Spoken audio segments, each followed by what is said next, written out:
Asia cup ക്രിക്കറ്റിൽ ഇന്ത്യക്ക് മുന്നിൽ തകർന്നടിഞ്ഞ് പാകിസ്ഥാൻ.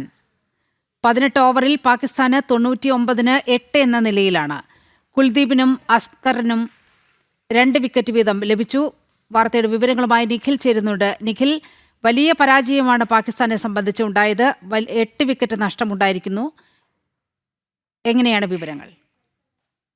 നീലിമ, 100 റൺസിനുള്ളിൽ തന്നെ 8 വിക്കറ്റുകൾ നഷ്ടമായി എന്നുള്ളതാണ് ഏറ്റവും ശ്രദ്ധേയം. 18 ഓവർ പിന്നിടുന്ന സമയത്ത് 100 റൺസിന് നിലവിലത്തെ സ്കോർ 100 റൺസിന് 8 വിക്കറ്റ് നഷ്ടത്തിൽ 100 എന്ന സ്കോറിലാണ് പാകിസ്ഥാനുള്ളത്. ഒരു ബാറ്റിംഗ് തകർച്ച എന്ന് തന്നെ പറയാം. തുടക്കം മുതൽ തന്നെ ഇന്ത്യ മത്സരത്തിൽ ഇന്ത്യക്കൊരു മേൽക്കോയ്മ തുടക്കം മുതൽ തന്നെ ഉണ്ടായിരുന്നു. ആധികാരികത ടീം ഇന്ത്യ തുടക്കം മുതൽ തന്നെ നിലനിർത്തുന്നുണ്ടായിരുന്നു. ബൗളിങ്ങിലേക്ക് വന്നാൽ കൃത്യതയാർന്ന ബൗളിംഗ്.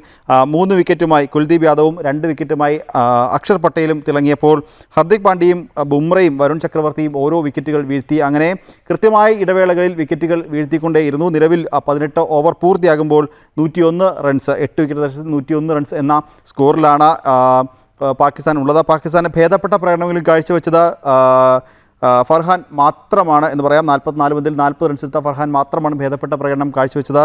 മറ്റുള്ളവരെല്ലാം ചെറിയ സ്കോറിലേക്ക് പുറത്താകുന്നു. തുടക്കത്തിൽ തന്നെ ഓപ്പണറായിട്ടുള്ള സൈം അയൂബിനെ ഒരു റൺസ് കൂട്ടിച്ചേർക്കുന്നതിന് മുമ്പ് തന്നെ ഒരു പന്തിൽ നിന്ന് തന്നെ അയൂബിനെ പുറത്താക്കുന്നൊരു കാഴ്ച, അത് ഹാർദിക് പാണ്ഡ്യയാണ് പുറത്താക്കിയത്. മറ്റൊരു താരം മുഹമ്മദ് ഹാരിസിനെ ബുംറ പുറത്താക്കുന്നു. പിന്നീട് വന്ന ഫക്കർ സമാനെ അക്ഷർ പട്ടേൽ പുറത്താക്കുന്നു. ഒപ്പം സൽമാൻ ഖെയും അക്ഷർ പട്ടേൽ പുറത്താക്കുന്നൊരു കാഴ്ച. പിന്നീട് കുൽദീപ് യാദവ് തുടർച്ചയായി വിക്കറ്റുകൾ വീഴ്ത്തുന്നു.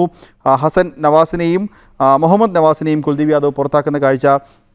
ഒടുവിലായി ഫഹീം അഷ്റഫിനെ വരുൺ ചക്രവർത്തിയും പുറത്താക്കുന്ന കാഴ്ച എന്തായാലും കാണാൻ സാധിച്ചു. നിലവിൽ 18 ഓവർ പൂർത്തിയാകുമ്പോൾ 100 റൺസിന് 8 വിക്കറ്റ് എന്ന നിലയിലാണ് പാകിസ്ഥാനുള്ളത്. നീലിമ, ശരി. ഇന്ത്യക്ക് മുന്നിൽ തകർന്നടിഞ്ഞിരിക്കുകയാണ് പാകിസ്ഥാന്റെ ബാറ്റിംഗ് നിര.